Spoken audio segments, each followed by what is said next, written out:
Time काफी ज्यादा मुश्किलों भरा टाइम है, चैलेंजिंग टाइम है हर किसी के लिए और खास तौर पर निवेशकों के लिए भी। अब पिछले कुछ समय में आपने देखा होगा कि एफडी की दरें गिरी हैं, स्मॉल सेविंग स्कीम्स के इंटरेस्ट रेट भी गिरे हैं। अब जो निवेशक सुरक्षित निवेश के लिए ऐसे इंस्ट्रूमेंट्स में निवेश करते हैं, उनके मन में कंफ्यूजन है कि वो करें तो क्या करें। तो आज के इस वीडियो में हम जानेंगे कि एफडी की दरें गिरने पर निवेशकों को क्या करना चाहिए।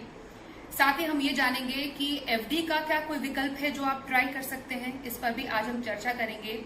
साथ ही एफडी की तुलना हम डेट फंड से आज जरूर करेंगे, क्योंकि डेट फंड्स भी एक ऐसा इंस्ट्रूमेंट है जो कि शॉर्ट टर्म के लिए अगर आप उसमें निवेश करते हैं तो आपको कम टाइम में एक अच्छा रिटर्न वो दे सकता है। तो जिन लोगों ने या जिन निवेशकों ने एफडी के बजाय या फिर स्मॉल सेविंग स्कीम्स के बजाय डेट को अभी फिलहाल एक्सप्लोर नहीं किया इस कैटेगरी को, वो जरूर कर सकते हैं। तो आज ये तमाम चर्चा करने के लिए हमारे साथ खास मेहमान है। आज हमारे साथ हैं certified financial planner Hemant Rustagi. Hemant ji, आपका बहुत स्वागत है हमारे इस स्पेशल एडिशन में। आपका लॉकडाउन पीरियड कैसा बीता है?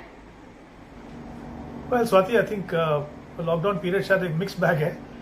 शुरुआत में तो लग रहा था कि कैसे समय कटेगा, क्योंकि पता भी नहीं था कि इतना लंबा लॉकडाउन होगा। लगा था कि चलिए जैसे भी करके 3 हफ्ता काटेंगे, लेकिन वो बढ़ता गया। फिर धीरे धीरे शायद आप आदी हो गए उसके, और फिर आपने रास्ते निकाले कि आप घर बैठ के कैसे काम कर सकते हो, कैसे अपने क्लाइंट से बात कर सकते हो। तो जैसे जैसे टेक्नोलॉजी का यूज हुआ, जैसे जैसे मैंने जैसे कहा कि हम यूज टू हो गए, तो फिर उसके बाद ठीक था। आई थिंक बहुत सारी चीजें जो नहीं कर सकते थे वो लॉकडाउन में की, और कुछ चीजें जो हम कर सकते थे वो नहीं की। तो एक तरह से मिक्स बैग कहूंगा मैं।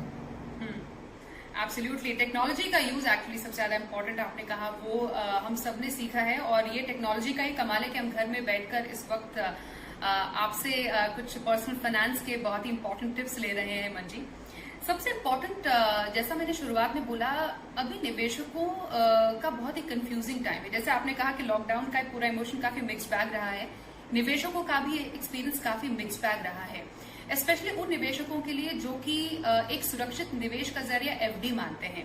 हमने पिछले कुछ समय में देखा है आरबीआई ने लगातार रेपो रेट की दरें गिराई है, बैंक्स ने एफडी की दरें गिरा दी।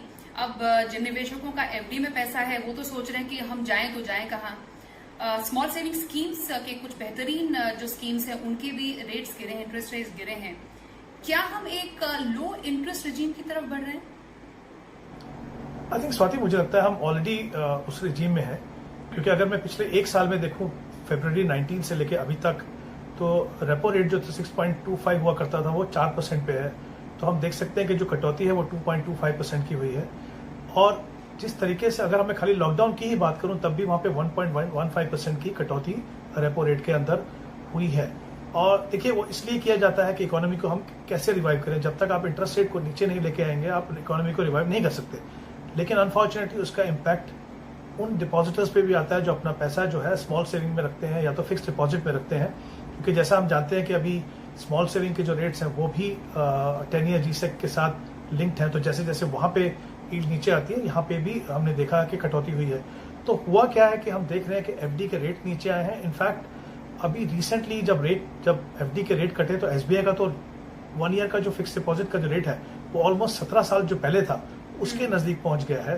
तो जाहिर सी बात है कि सारे एफडी के रेट्स कम हुए हैं। स्मॉल सेविंग में हमने देखा कि पिछले क्वार्टर में 70 बेसिस पॉइंट से 140 बेसिस पॉइंट, यानी 0.70% से 1.40% तक की कटौती हुई है। और यही नहीं, इनफैक्ट जो आरबीआई के जो बॉन्ड्स थे उनको भी बंद किया गया है। तो जो भी निवेशक उन ऑप्शन को देखते थे जहां के पैसा उनको अपना सेफ रखना, चाहे वो फिक्स डिपॉजिट हो, चाहे स्मॉल सेविंग हो या आरबीआई बॉन्ड्स हो, उनके लिए ये एक बहुत ही चैलेंजिंग सिचुएशन है। और मुझे लगता है कि ये सिचुएशन जल्दी से बदलेगी भी नहीं, क्योंकि मुझे नहीं लगता कि यहाँ से जल्दी से इंटरेस्ट रेट बढ़ने वाले हैं।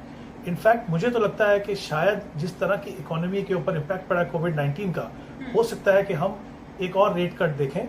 हालांकि वो मुझे लगता है कि उसका काफी इम्पैक्ट हमने ऑलरेडी 10 ईयर जीसेक में देखा है, लेकिन ये पॉसिबिलिटी है कि नेक्स्ट टाइम जब रेट रिवाइज हो स्मॉल सेविंग के, तब वहां पे रेट कट हमको देखने को मिल सकता है। तो मुझे लगता है कि ये सिचुएशन रहेगी, कुछ समय तक और रहेगी।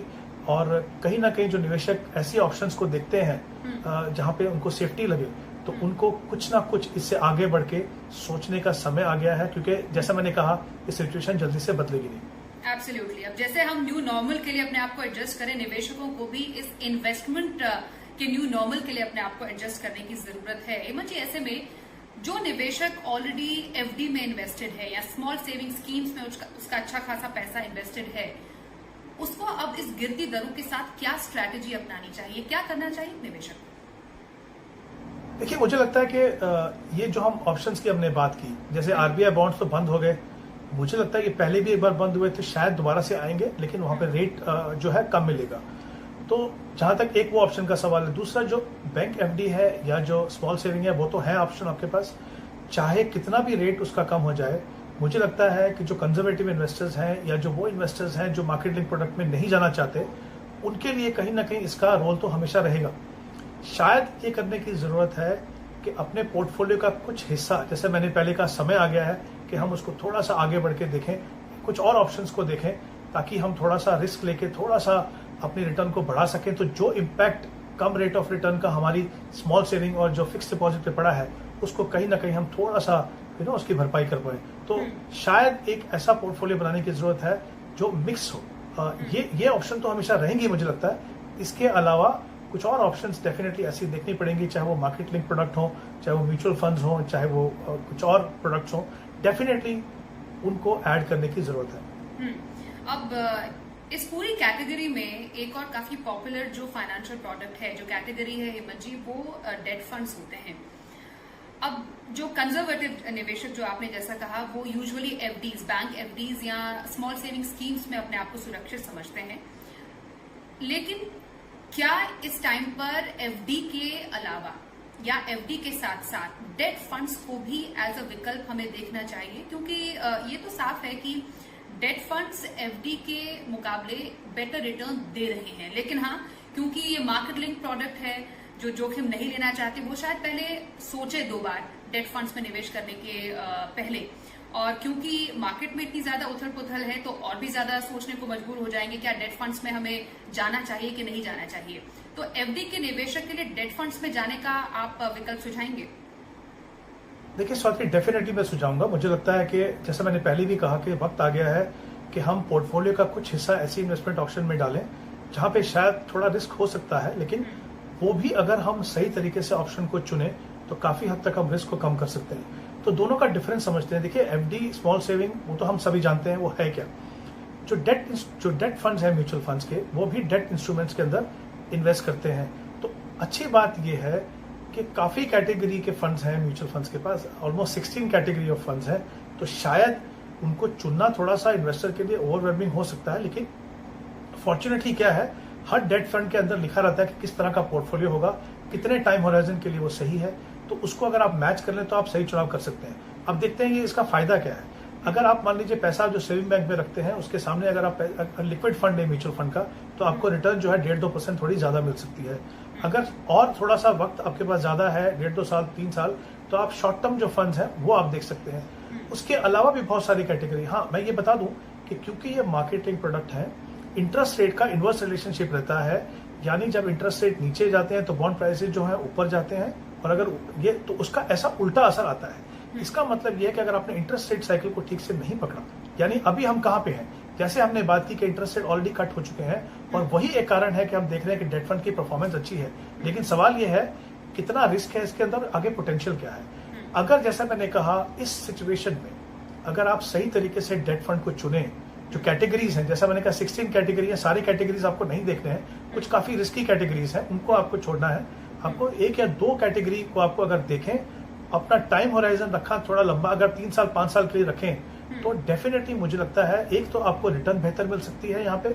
दूसरा, अगर आप हायर टैक्स ब्रैकेट में है 20 या 30% में, तो आपको जो इंडेक्सेशन का जो बेनिफिट मिलता है टैक्सेशन में, उससे आपकी पोस्ट टैक्स रिटर्न भी सुधर जाती है। तो कहीं ना कहीं मुझे लगता है ये सही विकल्प है, और समय आ गया कि जिन लोगों ने अभी तक, जिन इन्वेस्टर्स ने इन फंड्स में इन्वेस्ट नहीं किया, वो डेफिनेटली देखें। लेकिन मैंने जैसा कहा, कैटेगरी चुनना, सही कैटेगरी चुनना बहुत इंपॉर्टेंट है। ओके, कैटेगरीज की भी हम यहाँ पर चर्चा करेंगे हेमंत जी आपसे, लेकिन कई निवेशक हैं जो लगातार हमें सवाल पूछते रहते हैं, और डेफिनेटली जो लोग हमें देख रहे हैं वो भी जानना चाह रहे होंगे कि अगर हम डेट फंड्स को एक तरफ रखें और एक तरफ एफडी को रखें, आपने डेफिनेटली दोनों के अपनी खासियत बताई जरूर है, पर अगर हम सिंपल वर्ड्स में अगर डेट फंड्स वर्सेस एफडी को अलग अलग पैमानों पर अगर आंकते हैं, जिसमें अगर हम रिटर्न की बात करें, लिक्विडिटी की बात करें, जोखिम की बात करें, टैक्सेशन की बात करें, तो इन चारों ही पैमानों पर एफडी और डेट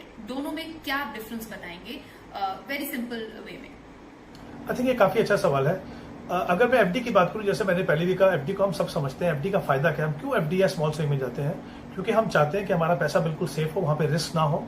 तो उसमें रिस्क, हालांकि बैंक एफडी में रिस्क है, बट जनरली अगर आप अच्छे बैंक के साथ जाएं, तो शेड्यूल बैंक के साथ जाएं, तो मुझे लगता नहीं वहां पे कोई बहुत ज्यादा रिस्क है। एक स्मॉल सेविंग में ऑब्वियसली वहां पे भी रिस्क नहीं है।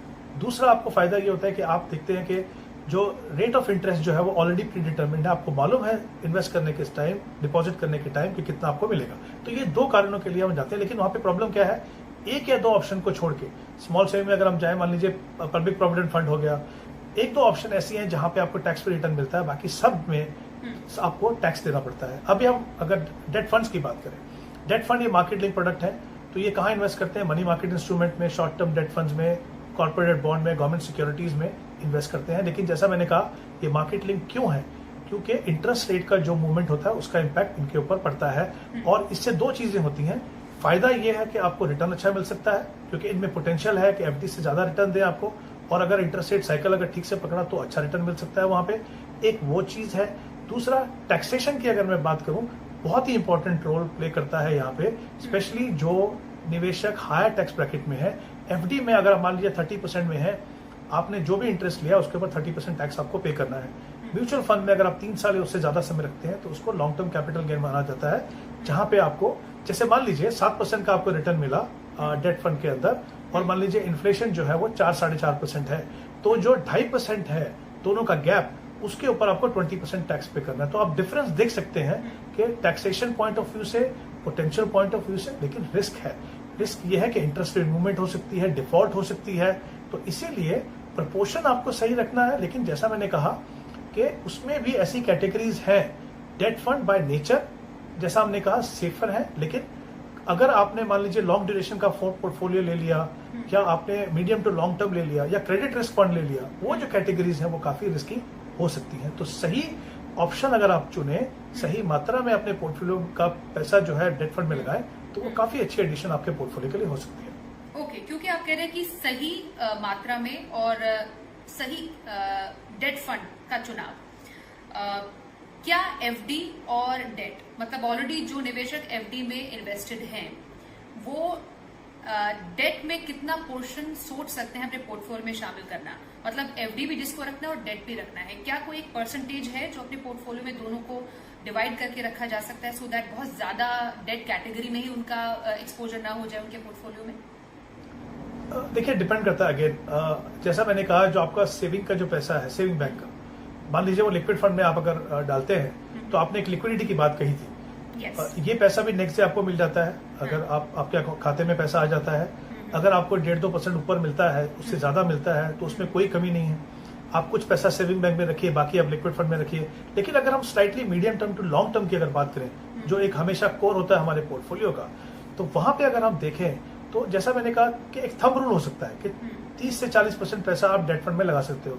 लेकिन मुझे लगता है वो फेज मैनर में लगाने की जरूरत है, क्योंकि इंटरेस्ट रेट कैसे मूव करता है, कैसे आपके पोर्टफोलियो को इम्पैक्ट करता है, उसको समझने की जरूरत है। मैं नहीं चाहता कि आप सीधा सीधा एक साथ पैसा लगा दीजिए और फिर इंटरेस्ट रेट मूवमेंट ऊपर नीचे, तो फिर आप घबराहट हो। तो एक बार समझ लीजिए, और जैसा मैंने कहा कि धीरे धीरे अपना पोर्टफोलियो बढ़ाइए। लेकिन अगर आप चाहते हैं कि जो इंटरेस्ट रेट आपके सेविंग या एफडी में जो कम हुआ है, या जो स्मॉल सेविंग में कम हुआ है, उसका इम्पैक्ट अगर कम हो, तो 30 से 40% एटलीस्ट मुझे लगता है उतना पैसा डेट फंड के अंदर होना चाहिए। ओके, अब मैं आपसे बात जानना चाहती हूँ, मंजी। एक नया निवेशक है जिसने म्यूचुअल फंड की दुनिया में कदम नहीं रखा है। वो निवेशक चाहता है कि एक शॉर्ट टर्म के लिए, मानिए 5 साल के लिए, उसको डेट फंड की कैटेगरी में इन्वेस्ट करना है। जैसा आपने बोला कि 16 कैटेगरीज है, तो एक नया निवेशक अपने लिए कौन सी कैटेगरी चूज करे 5 साल के निवेश के हिसाब से? देखिए, जिस तरीके से हमने देखा है कि जैसे चीजें हुई हैं पिछले 1-2 साल में, और जिस स्टेज पे हम इंटरेस्ट रेट को देख रहे हैं, मुझे लगता है 2 कैटेगरी हैं जो नए निवेशक या पुराने निवेशक भी इस समय पे अगर वो डेट फंड अपने पोर्टफोलियो में शामिल करना चाहें तो इन दो कैटेगरीज को वो देख सकते हैं। एक है बैंकिंग एंड पीएसयू फंड। जैसा कि नाम से पता चलता है, देखिए आपको डर क्या होता है, आपको डर ये होता है डेट फंड में कि जिस कंपनी के डेट इंस्ट्रूमेंट में म्यूचुअल फंड इन्वेस्ट कर रहा है, अगर उन्होंने इंटरेस्ट समय पे नहीं दिया या उन्होंने पैसा नहीं दिया, डिफॉल्ट हुआ, तो उसका क्या इम्पैक्ट होगा। तो कहीं ना कहीं बैंकिंग एंड पीएसयू का मतलब क्या है कि ये फंड सिर्फ बैंक्स और पीएसयू अंडरटेकिंग जो है उनके डेट इंस्ट्रूमेंट के अंदर इन्वेस्ट कर सकते हैं। तो जैसा आप देख सकते हो कि सेफ्टी पॉइंट ऑफ व्यू से ये काफी अच्छा कैटेगरी है, इसको देख सकते हैं। दूसरी एक और कैटेगरी है कॉर्पोरेट बॉन्ड फंड्स की। इसमें डेफिनेशन ये है कि एटलीस्ट 80% पैसा, 80% पैसा जो है, जो हाईएस्ट रेटेड पेपर है, उनमें म्यूचुअल फंड्स को डालना पड़ता है। तो मुझे लगता है सेफ्टी और रिस्क और रिवॉर्ड पैरामीटर्स पे अगर मैं देखूं आज, चाहे वो नए निवेशक हों चाहे वो पुराने निवेशक को जिनको और पैसा लगाना हो, तो मुझे लगता है ये दो कैटेगरी जो है इस समय पे काफी अच्छी रहेंगी। जैसा मैंने पहले कहा, credit risk fund, long duration fund, उसको अवॉइड करें। ये दो कैटेगरी में आप अपना पैसा लगा सकते हैं। ओके, मुझे एक और बात बताइए, यहाँ पर मुझे एक और कैटेगरी का ध्यान आ रहा है, वो है हाइब्रिड कैटेगरी। हालांकि इसमें इक्विटी का भी एक्सपोजर होता है, तो क्या एफडी के विकल्प में एक हाइब्रिड फंड भी सोचा जा सकता है? सोचा जा सकता है तो उसका रीजन क्या हो सकता है? आई थिंक अगेन बहुत अच्छा सवाल स्वाति। मुझे लगता है हाइब्रिड फंड का रोल एक बहुत इंपॉर्टेंट है। क्यों है मैं बताता हूँ आपको।